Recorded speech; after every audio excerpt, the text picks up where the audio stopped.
Welcome to Digital Soul Food. I'm your host, Jason Wallace, and I appreciate you checking out the podcast. Hit the subscribe button. Leave a comment if you are so inclined. If you want to see something, you want to hear something, you want us to pull up a guest, or you want to leave some feedback. It's up to you. Let your friends know this is the next best pod. So this episode, NFS, Nike Football Society, I've got three of the captains, Jayson Rodriguez, Sunserae Smith, and Sean Malcolm. They're going to talk about their leadership skills. They're going to talk about picking their teams, and they're going to share some funny stories about NFS. So if you're ready, get your cleats on, and let's go. Where's my love,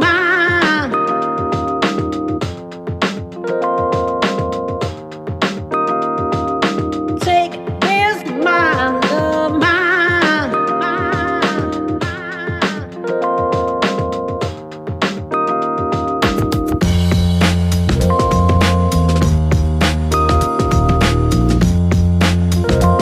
Welcome back to Digital Soul Food. I have my guests, Sunserae Smith, Jayson Rodriguez, and Sean Malcolm from the Nike Football Society. Welcome. How's everyone doing? All right. What's good? We good. Back like cooked food. We here. Yeah, we definitely. Wait, is Sean? Sean broke out the championship trophy early. Okay. I mean, because I wasn't going to break out the jersey, so I might as well break out the real prop. All right. But be clear, it's not a special thing. Sean does this every day. I really do this. Yeah, the funny thing I was telling Jason was like, mess. I was really saying like, yo, I was like going through a whole redecoration in my crib, and I was going to pack this up and put it in the storage and like not even break it out ever again. And then he's like, no, we're going to do this. We're going to do this thing. I was like, you know what? Just for one last time. hey, I earned it. Well, I put it away. You definitely earned it.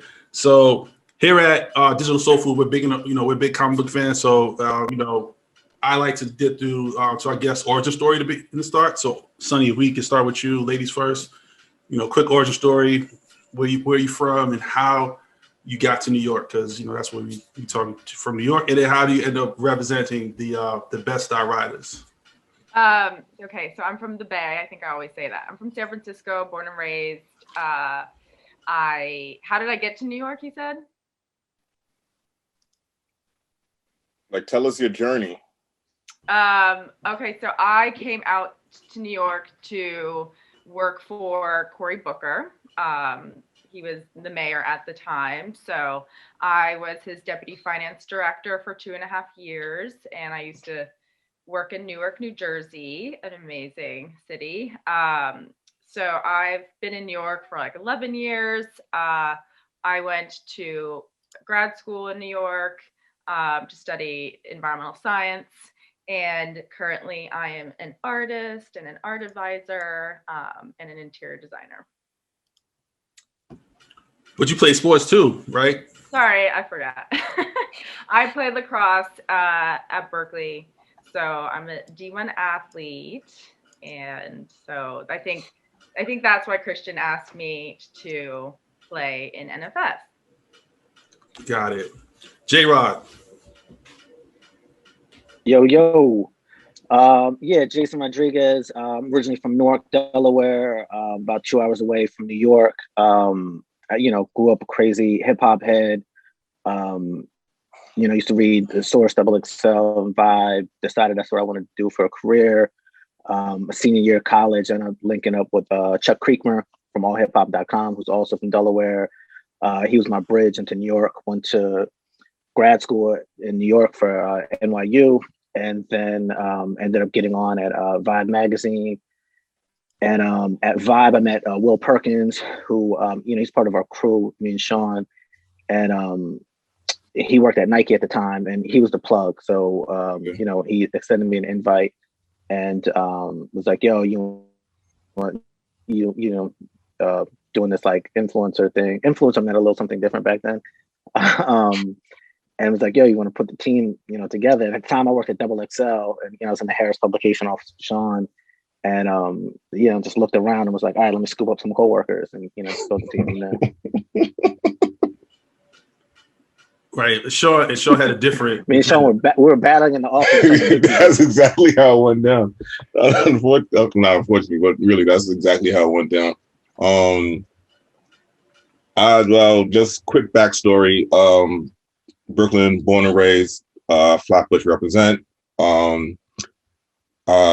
Got into this lovely journalism field, and built up my credentials, my cred, my rep, whatever, through King Magazine, and then branched off XXL, Source, Vibe, all that stuff.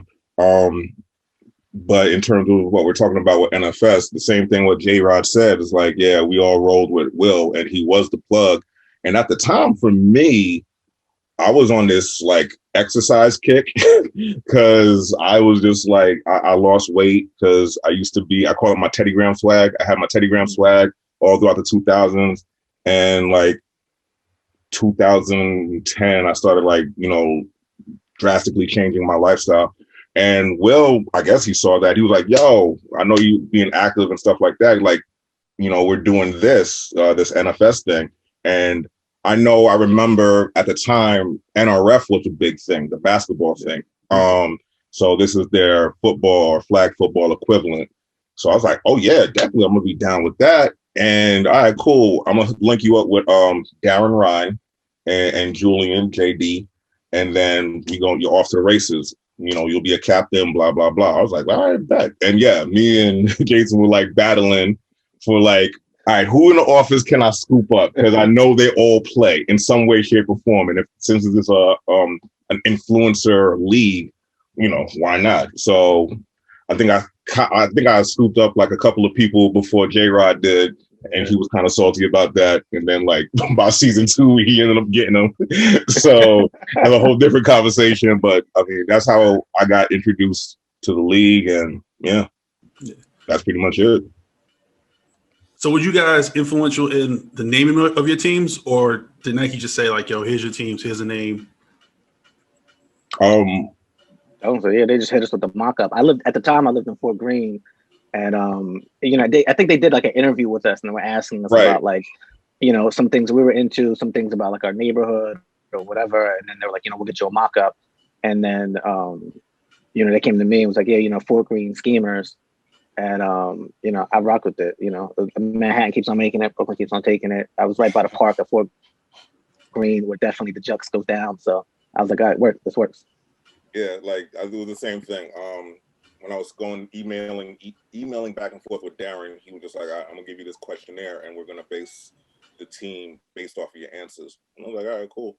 So I just hit everything, and that's probably why I hold this so dear to my heart, because there would be no Flatbush Crowns if it wasn't all based off of my answers. Yeah, I'm from Flatbush. I'm from Kings County. You picked the color scheme too, right, Sean? Weren't you like big into the color scheme? You think too? That was part of the questionnaire. Like, what's your favorite color? My favorite color is purple. So from Brooklyn, which is Kings County, from Flatbush, grew up in, born and raised, and by the grace of God, I worked at the time for King Magazine, so it was only right. So he gave me like 3 responses. I mean, 3 different choices to pick from. And when I saw Crowns, I was like, that's it.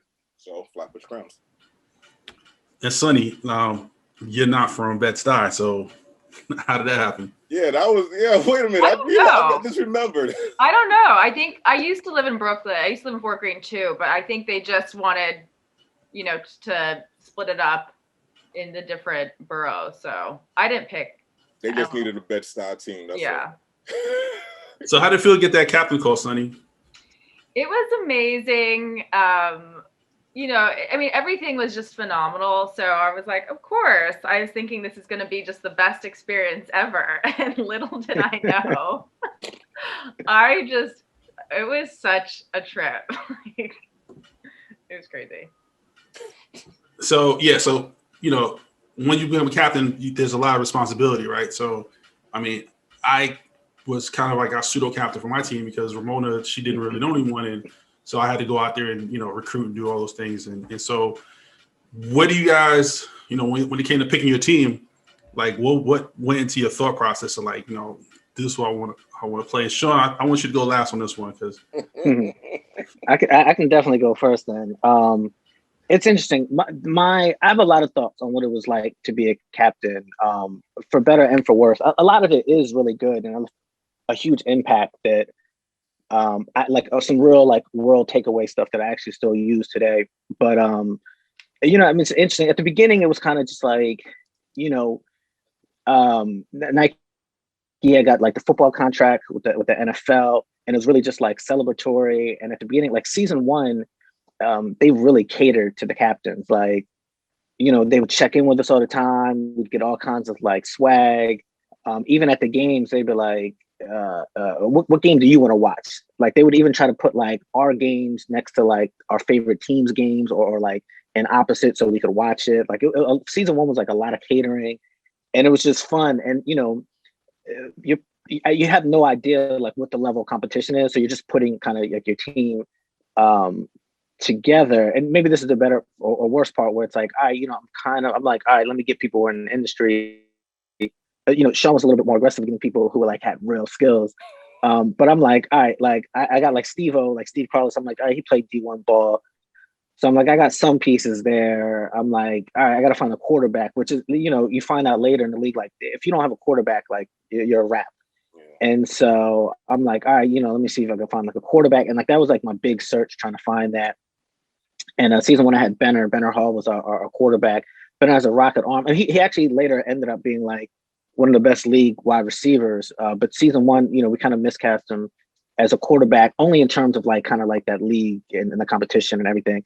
And so, season one it ended up being more like rallying around like fun and just, appreciating kind of like the experience. Right. But definitely by the end of the season, it's like, we wanted to compete, so then, season two and the subsequent season three, like then it changes. And the idea of what it meant to be a captain was way different. It was less like being catered to by the league and then just like a huge amount of demand for your team from your team, especially if like you're trying to be like really competitive. And like Sean mentioned it earlier, like, it was a draft. So I plucked away some of his team members and, just trying to go and put together and sort this team and try. And I'm building to like fight against like his team and diamond turf. So you're like, trying to get like height and speed and, people who have like real experience and then it becomes something else where, and this is the real world like takeaway where I go from it, where it's like, I'm a good writer, right? Like I know a ton about hip hop. So it's like any place I've worked, I've always been good based off of like my skill level. Then I built this team where like I'm nowhere near the fastest, nowhere near the tallest, can't throw it the farthest, can't jump the highest. And then it's like, all right, so how do I be a captain when like everybody's obviously better than me? And so just learning things where it's like, all right, you think a captain has to be vocal and loud. And then, and this is like being way too serious with it, but like then you learn like, real leader listens, right? And it's like, how can I listen to all these, make sure everybody feels heard? So then when I make a decision, whether they like it or not, they're rocking and agreeing with me. And that was hard and brutal, and it took a long time. And I had like big personalities. I had like AK and Coffee, Jay Corbin, like, what I mean? It's rough, and it's like at the time it was like, yeah, at the time like Scott. You know what I mean? So it's like at the time, Katie, and at the time, it's like my then girlfriend, who's now my wife, was like, "This shit is really serious. Like, you're doing a lot." And but then you start feeling like the camaraderie of like a team in real competition. It's like, we're building towards something. And so it was a trip of experience of like kind of that back and forth of like this fun thing you feel like you're being rewarded for by having a captain, but then just kind of like this major responsibility. Where people are turning to you and expecting you to make a decision and holding you accountable one way or the other. So it was a complete trip, but definitely a growing experience for me. Yeah, Sonny, you had a different experience. You kind of had to pull your team from the ether. I mean, so I'm very grateful that I am an athlete. So, but I don't know football. I don't know the plays. I mean, I had to learn everything. So a huge learning curve. And it was, I mean, men take things, I didn't realize how serious this is going to be. And so first of all, when I drafted, right, like I was like, okay, I have to have a quarterback. When I first met Bryce, I I remember, I mean, I didn't draft Bryce, but Bryce said to me when I first met him, he's like, oh, just so you know, like I won intramural, like I won my championship in intramurals at his college. He went to Morehouse. And I was like, who says that? So, I mean, the level of seriousness, I mean, you just can't make this up. So I drafted Stephen Moore first, right? So I was like, I have to have a quarterback. But I just, you know, you're dealing with a lot of personalities. I've never managed this many men before. So like the competition was just on another level. But to my team's credit, everyone totally, most of the time, everyone respected me.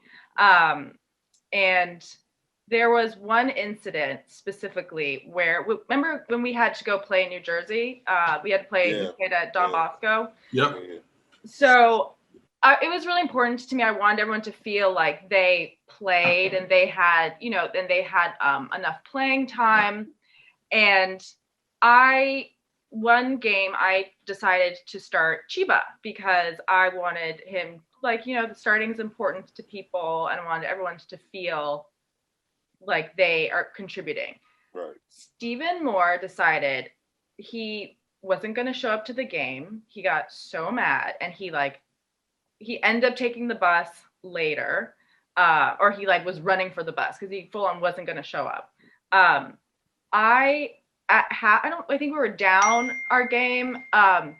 He subbed himself in, and everyone on the team was like after they're like, you know, yeah, they're like, you're the coach, like you should have done something. I'm like, he would not come out. He wouldn't come out, and I was like, I just never experienced that before. Like I was like, was I supposed to like go in the field and like create a scene? So I felt so bad. Like to this day, I feel so bad about that. So just dealing with the personalities. And then, you know, sometimes people like drop the ball and I'm like, and I had to say, like, if you drop the ball, I have to take you out. Like if you're not having a good game, like, so just making sure everyone was heard and then practice, right? Like I was like, we're going to practice. So getting everyone to, first of all, finding field space in New York City is just ridiculous. I don't know what's harder, finding a parking space, finding a place to go to the bathroom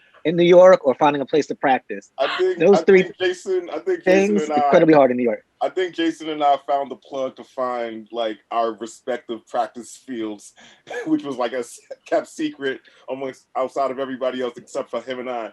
And it was like, yo, once we found this, like I know he had one in Brooklyn, right by off of Atlantic and Atlantic Avenue, and I kind of played on that field sometimes. Or there was this one like right by on the west side by Hot 97 in the city that we would practice on. Once we found an actual field we could play with, man, we weren't telling nobody shit. No, we practiced at the FDR Park, so right off of Houston. Right. So if you went on the bridge and you went to the right, like further downtown, there's a huge softball field, which is also, so we were there. Like that was our weekend practice field. Yeah, that was our spot for like pretty much all 3 years. Like, you know, once Uptown got there, and, you know, we started to see Cam there because obviously Cam played for us. You know, they used that spot too. But having the most of our team from Manhattan, you know, it was easier to have, you know, practice spot in Manhattan. But it's funny, sorry, I was just gonna drop this in because I remember that game that Sonny was referring to. That entire day in the school bus, and all felt like we were in junior high for a hot second. And I just know for me, and I'll get into Steven in a minute because he played with us on the second season, and I understand why he felt the way that he was, because he played for Ohio State. He was D1, so his ego was like over here. So if you weren't like catering to that ego, then yeah, you would have that kind of reaction. Cool, you know, cool dude. I have no issues with him at all. Like it was fun to play with him and against him. Maybe again outside of one play when I was playing against him. But I just remember like getting on that bus with, I think it was Smiley and a couple of Crown players, and motherfuckers were just talking shit. Like I like to be liked, but with the NFS, but with the NFS, I really took on the mantle of the villain, and I did not give a shit. I looked at it. I was like the equivalent to Al Davis. It is fuck y'all. It is our squad. What you gonna do? So when we got on this bus, and this was like the running narrative, actually throughout the whole existence of NFS, but when we got on that bus and people just like talking shit, because we were actually doing well in our third season. The third season, we were just like taking off, and motherfuckers was scared, so they just wanted to talk shit. We beat y'all that year, though. Yeah. I had like the best play ever. I had the best play ever, though. But I remember that game. Yeah, y'all beat us, but still, we were taking off at the time. And we got on the bus and people just like talking shit, whatever. And I was like, wait, is everybody on this squad? Like everybody, all the Crowns on here? You know what? Fuck everybody. We get on another bus. Yo, Crowns, let's go. And we just jumped off the bus and got on yeah, I remember that. I don't know why. Like, I just really relished that villain role because I was like, I mean, everybody, I guess in a sense, like the first season, it set the bar for how serious, captains or whoever would take this, because I don't know, like when I was putting my squad together, again, I just was like grabbing up my friends and colleagues at Harris Publications in the beginning.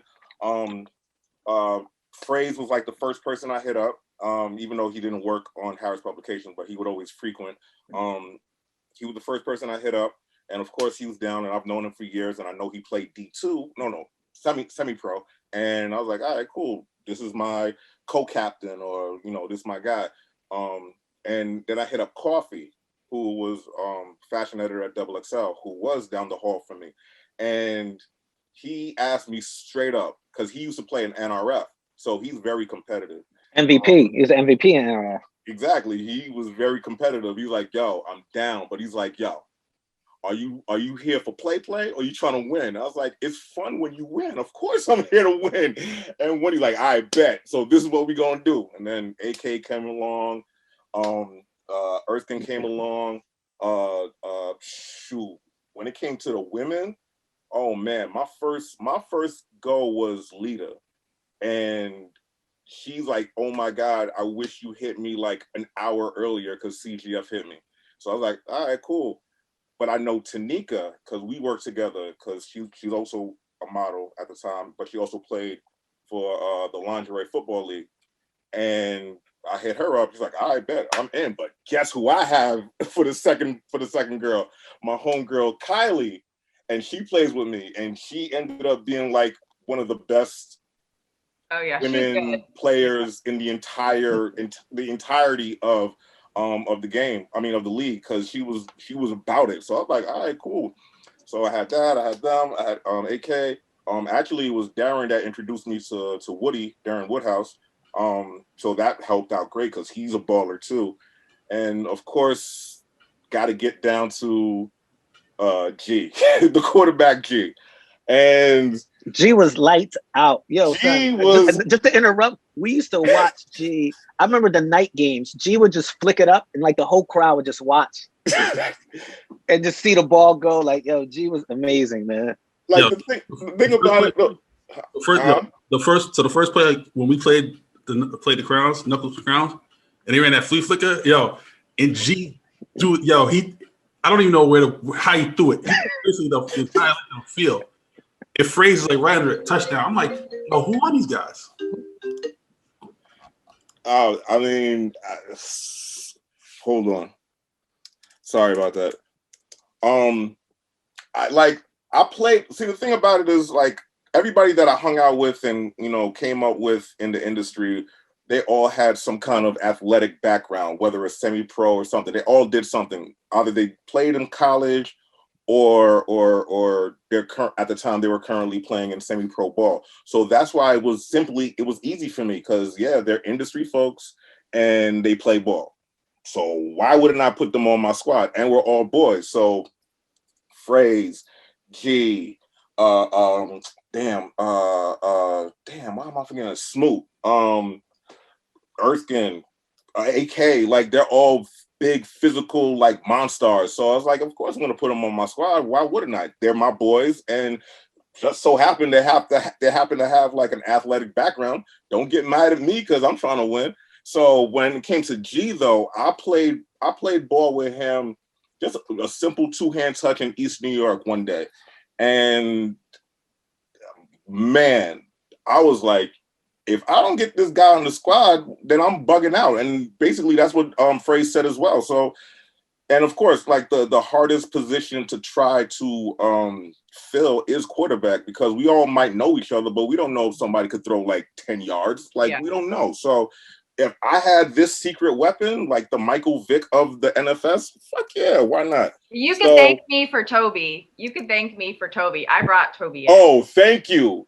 Thank you for Toby. I love Toby. He's fast as shit, but he couldn't catch worth a damn. I love him. Not at all. Couldn't catch worth a damn. He is fast as shit. I love Toby. I saw him. I think I saw him like, late last year. Early last year. At a house party that Fraze had. But I love Toby, and I'm so happy for his success. But goddamn, sometimes it was frustrating. But I mean, look. Like I said, based off of what the conversation Coffee and I had, like, I'm here to win, man. Like, the fun will come after. The fun will come when we win. So I think that set the bar for how the league ran from here on out. It's like, oh, this ain't for play. Like when we came on the field that first time, like, oh shit. Oh shit. Nah, it was before the first time. So when we had that party downtown at Mercer. Yeah, the intro party. Yeah. Intro party, and your whole squad was like, yeah, we're gonna win this. We were like, who are these guys? All right, whatever. Like, all right, yeah, whatever, until that Sunday happened. Right. So for us. Oh, by the way, Sean, that Bosco trip, you could do a whole documentary just on that day. Oh, absolutely. And those games and everything. Like, the Jersey trip? Yeah, that was a wild day. Because I didn't pay attention to you guys, and I didn't pay really attention to Sonny's. Like, for our team, we had half our team wasn't even there. So, Rick ended up driving. So half my team missed the bus, and it was like Ricky, Matt, and so our really good players. So we're playing Diamond Turf, and it was hype because they were like, oh, like they saw we didn't have our guys, we have our quarterback, and we just played. So we're on the phone talking. We're like, all right, so now we start to play it up. So we're like, yo, all right, let's get on the field. Let's take our time. Let's, warm up. And so they're looking at us like, oh, they don't have their guys. So, we're going to run through them. And then, you see my team come out, trot out to the field. And that totally changed the whole scenario. So our team, Ramona was the captain. Ramona hit me up. She was like, hey, do you know anybody who could play? So I said, well, I grabbed Cam.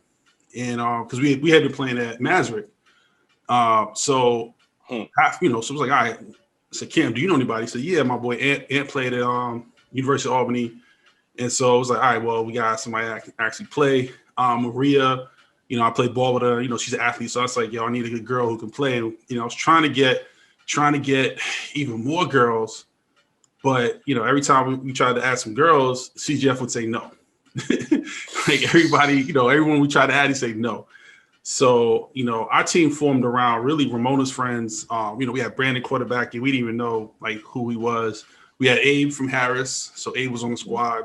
So we just started out as like, hey, let's see what we can do. Let's see how we can win. But we weren't that good. We just weren't that talented. We didn't have that. We weren't at that skill level, but I think that's going to change. That season when Rick arrived was crazy, and he was wearing all neon green. Came out there as a quarterback. That shit was some like Willie Beeman shit when he arrived. Facts. It was wild. So season one, what are some of the highlights for you all? Like playing. I love playing with Maria. All my highlights in season one were brunch and shots. That's right. Season one, we didn't have any. I don't think we had any wins. We had like one win. This was my highlight. Whatever, Sean. All right, so Sonny. I love playing with Maria. I mean, it was just again, we didn't know what to expect. The first season, I mean, was one of the best seasons. I mean, we got so much swag, like, Oh yeah. just to learn about Nike. Yeah. I mean, every detail was perfect. So I mean, I love playing with, like I said, Maria. She's always late, and that like drove me crazy. Like she shows up like the second the game starts, and you're like, where are you? But the swag, I love when did they do the writing in the first season? No, that was the second season. Okay. But just everything around the games. When was the Jordan stuff? Is that the first season? Wait, what Jordan stuff? When they gave us all the Jordan swag that was like one size too big, just like the Michael Jordan jeans. That first season? I think it was the second season. I think every year they did a Jordan week, didn't they? Yeah, they did. Oh, a Jordan week. Yeah. Oh no, I think we had different uniforms. Yeah, I think it started in the second season. It didn't start in the first season. All right. Jayson, what was your highlight for the season? I mean, season one, it's funny, like when Sean talks about like having fun and winning is fun. I mean, there's definitely like the practicality of fun of just playing and when you don't have a winning team. Like our season one was just like pure camaraderie, right?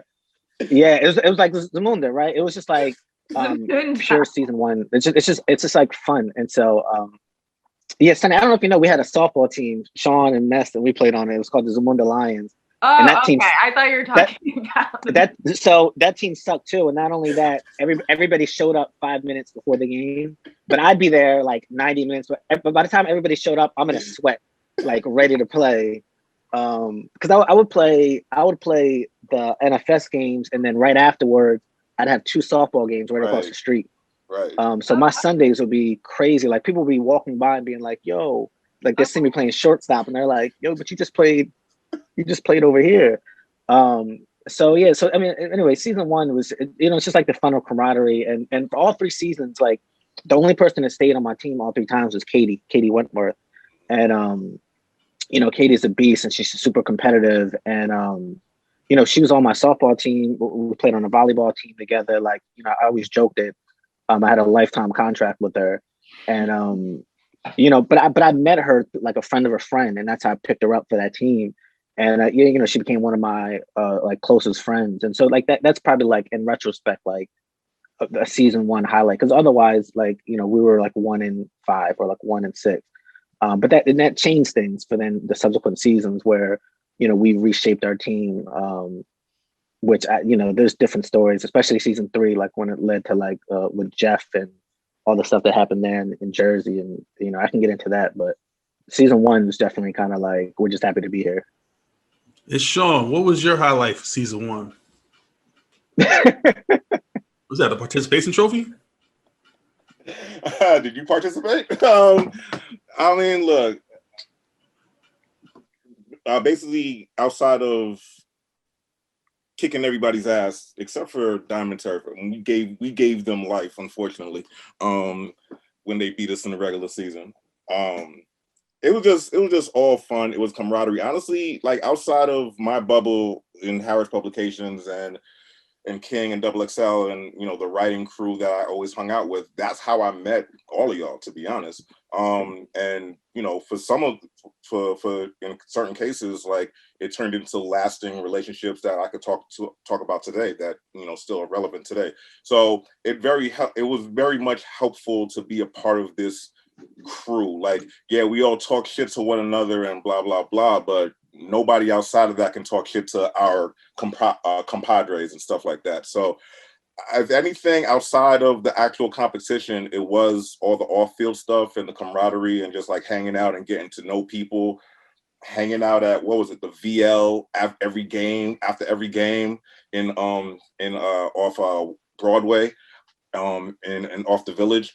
It, like just hanging out and just getting to know one another and just like, just catching, like really being a part of this crew. Like it was like, the old phrase is a secret society, all we ask is trust, like that type of stuff. Like we all came together as a crew. Like we might talk shit to one another.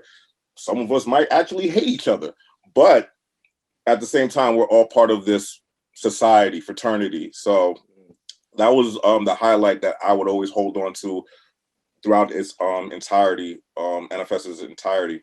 That was it. But if you're asking about season one, it's like this man. Like you couldn't tell me anything. You couldn't tell me anything because I love football and I always wanted to play. And I never did because my parents were very they were very like strict and they didn't want me to catch an injury or whatever. And obviously we see how football has effects nowadays.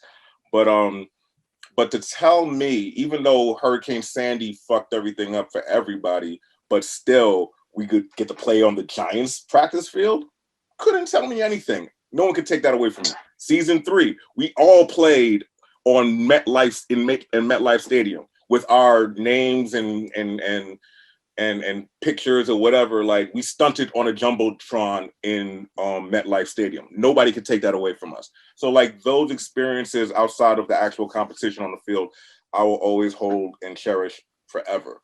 But if you're asking about season 1, it was this. Thanks. Yeah. I also tell people NFS is the 107th HBCU. So I didn't go to an HBCU, and I was like, wow, this is what it would have felt like. And so, like you said, lasting friendships and relationships was hands down like one of the top 5 things I've ever done. Like it's on my resume that I am a part of the Nike Football Society. Like I take it like how they got us together. I mean, a lot of us, I think like do business with each other now. Like this is really like Black Twitter is really a thing. And so to see us like we were Black Twitter before Black Twitter was a thing. Exactly. like you said, Jayson, like the influencer, we were influencers before that existed. So to have them look at us and for them to like celebrate what we're all good at outside of being athletic was phenomenal. Also, was Kevin Durant the first season? Yeah. Wasn't that season 1? Okay, so I'll give my Kevin Durant story. So I was on the Midtown Moneymakers and second season. Sorry, second season. Okay, well, I'll still give my Kevin Durant story. Yeah, I know.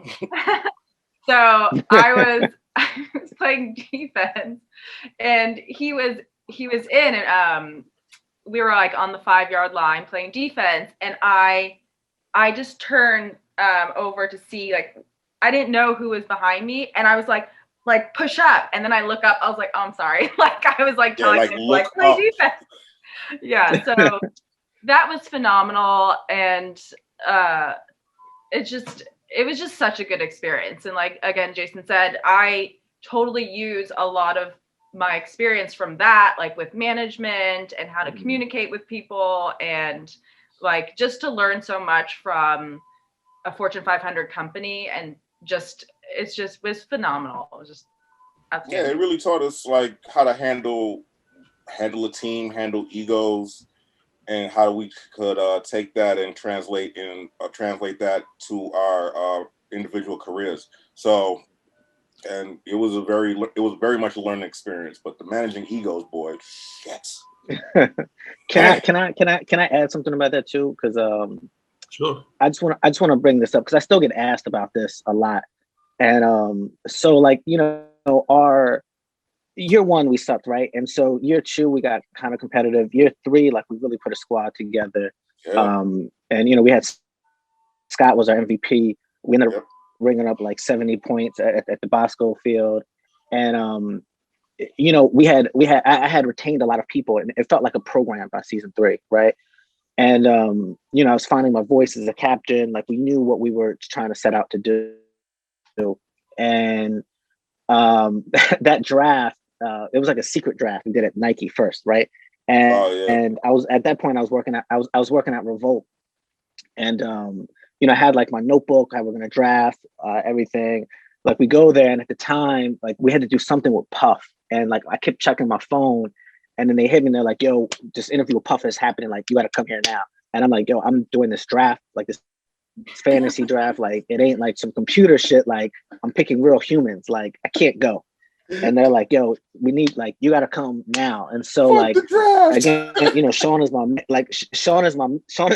man. So like I turned to Sean and I'm like, yo, can you hold my notes? I'm gonna call Scott. Scott's gonna come here, make sure nobody looks at it. And Sean held me down. Scott comes up there. I think they paused for like 5 minutes, whatever. They continue to draft. So I don't know who. Like at that point, I made like maybe like 6 or 7 picks. Scott makes the last couple picks. Some people I hadn't had targeted, but I know Scott knows different people than I. He's my quarterback, so I'm like, rock. So we end up having our first practice. I think this time we practiced at that field mess that you're talking about, the softball field joint. And we have a good practice. And at the end, Coffee's like, yo, you should say something. And so I'm like, look, we've built up something here, right? Like we've built up something here. We have players now. We have our identity, what we want to play. Like we have big hopes for the season. And I was like, look, like I know everybody's competitive and everybody wants to play. We're finding out what this team is throughout the season. And as cliche as it may be, like I'm like, I don't know when everybody's going to help, but there's going to be a point every game where somebody does something to help us win. And I just need that buy-in, right? And, I was proud of myself, felt like I said exactly what I wanted to say. I wasn't planning on it, but Coffee was like, you should do it. So I did it, and I could see like AK, at this point, like AK is on my team, Urson's on my team, Smiley, I had like my returning people, Scott, everybody's kind of looking, and I see I have this buy-in, and then, let's bring it in. And so we're about to bring it in, and then I, like this voice is like, can I add one thing? And everybody's kind of like you don't go after that moment, right? And so it was Jeff, right? And so Jeff is just like, yo, like, I've been watching y'all, like I've rocked on a team before that, we weren't competitive, and all I was just looking for a chance, and like, I'm in. And I'm like, that's all we want. Let's bring it in. And we break, right? So then, I had a team where we brought back a lot of players, right? AK was clearly like our star receiver. Scott had his rapport with like Erskine. I was doing my thing in the slot by that point with us in season 3. And so, and then, and then Katie was really good. So like, there's like 4 receivers right there. So, and then we were also playing in Red Bull, like the hard yard joint. So it's we had our offensive identity down pat. And so, it's taking a while to like, I'm trying to like sub in, the people, and like, me and Scott are working on that. And, he has who he wants as a quarterback, but Sonny, to what you're saying, it's like, as a captain, like I'm trying to make sure everybody feels like there's like an equitable, like thing here, that we're a part of this team. And so, Jeff felt like he wasn't getting enough reps, right, on the playing field. And, the reason I want to bring this up is because I get asked about this a lot still. Like 2 months ago, I just got asked about this. And so I didn't know him prior to him drafting. We have a lot of mutual friends, but I didn't know him prior to. So he was upset. I think he might have mentioned it to me like one time. And, I was like, same thing I said, like trying to figure this out. Like we have a returning, like a veteran team, like we're going to need you at one point. I'm just trying to figure this out. He continued to be unhappy, but never brought it to me, went straight to Christian. And I found it bizarre because at that point, Christian removed him from our team without saying anything to me. Jeff didn't come to me. I just lost the roster spot and I had to eat that. And I'm like, yo, like Christian hits me like as if this was some back and forth that me and Jeff were having and we reached no resolution. And that bothered me because again, like you're growing as a leader as part of this experience. And to Sonny's point, like this is some resume shit, right? Like there's things that I learned in that league that I take forth in my career now. And so, I lose a roster spot. I'm like, yo, this is fucked up. Like, let me get somebody from like the waiting list. He deads that. I get nothing. And so again, I didn't know Jeff prior to that. So like, I'm like, yo, I'm not going to reach out. Like you obviously had your problems and you pieced like, it's whatever. So then, we would have our games and like, on the sideline, like, how every team like grouped up before their games and like, he'd be playing for us, like make a catch and like stare us down. And like my whole team was just wild confused because we were like, yo, we like, yeah, we're like, yo, son, like because again, like Sean and our team, like Sean and I were part of the same crew. So our teams was like mixed crew. We practiced together. So like Sean's team and our team, we'd be like at the same corner. And like, he like caught, I think he made a flex or whatever. And we're all just like, who do you do that to? And so, So then, it was like the Russell we played Westbrook it. gif. And Like, what? mind you, yeah. And so then we go to Bosco, and it's like, and I'm like, yo, son, like, you got what you want. You wanted to play. You're on a team that you're playing. The team he went to was not very good, but he's getting playing time. Chinatown. So we go to Bosco, and at that point, like, it was at that point, it was carrying on too much, right? And I was starting to get annoyed because people kept on asking, like, yo, let's up this. And I'm like, yo, I don't know, son. I don't know what his issue was. Like, he didn't come to me. Like, it is what it is, right? So then it keeps happening, and I'm getting annoyed. So when we go to Bosco, I'm like, everybody wear your camo shorts. We're going to war. So when we went to Bosco, we wore our Fort Greene jerseys, but we all wore camo shorts. And we rang up 70 points on his team. And we broke the scoring record. And we was popping mad shit. Yep. And then, we're there. So it's like we all get drunk afterwards. And I don't know if he was like tweeting some shit afterwards and like subtweeting or whatever. And, and I get on Twitter and like, I'm embarrassed about it, but it's like a time I'm like, yo, fuck out of here. Like I'm subbing him, but it's like so easy to see him talking about him. But I say that to say, like, I still get asked about it. I didn't know him at the time, still don't know him to this day, but it was just this like wild experience. And, I'm saying it more not to like have the laughs at it, but a little bit to clear air. Cause again, I get asked about it all the time. It's a game. You're a captain. There's a lot of, and this, especially I'm saying it now because it's like the captain's podcast. You're trying to make the best of what you're trying to do, and right. There's a fun to have when you suck. When you're good and competitive, it's pressure and it's a different type of fun, right? Like it's just a different sort of like laugh track of experience that you're having. But you're trying to make sure everybody's happy and having kind of this equitable experience of being a part of the team. And I don't think that I let him down, but I was disappointed in the fact that like I didn't even have an opportunity to kind of like address it. Like he made a decision to kind of like bounce, and I don't fault him. Like it's it's a social thing. You want to have your fun too, or whatever. And it's like you made your decision, and it's totally cool with it and respected. But I just hated the way it got like chippy and like, and I hate and like another one of Sean and I's good friends, Che Chester. Is Jeff's like line brother, and Che asks me all the time. Like he'll check in with me. He's like, yo, like cool with Jeff or whatever. And I'm like, and I don't say it in a disrespectful way. I'm like, I just really don't know him, right? Like I don't know him.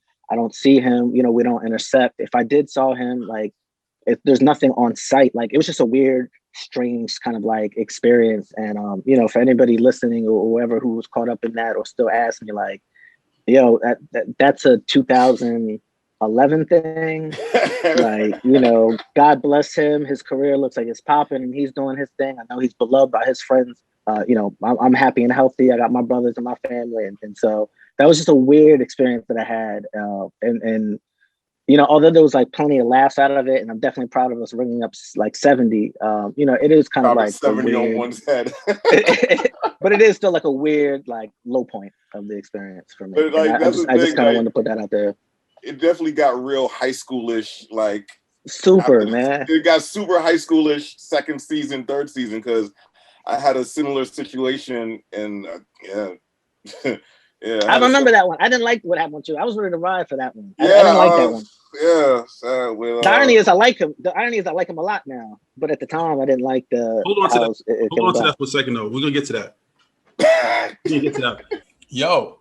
We came for jokes and some nostalgia, and what we got was a masterclass in leadership. Sean and J-Rod dropped some really deep insights on leadership and how their leadership skills evolved because of NFS. And, I think Sonny's going to give us some more of that in the next episode. So stay tuned. A lot more NFS coming. Again, I'm your host, Jayson Wallace. Hit that subscribe button, share the pod with your friends. Let them know Digital Soul Food is here to stay. Peace.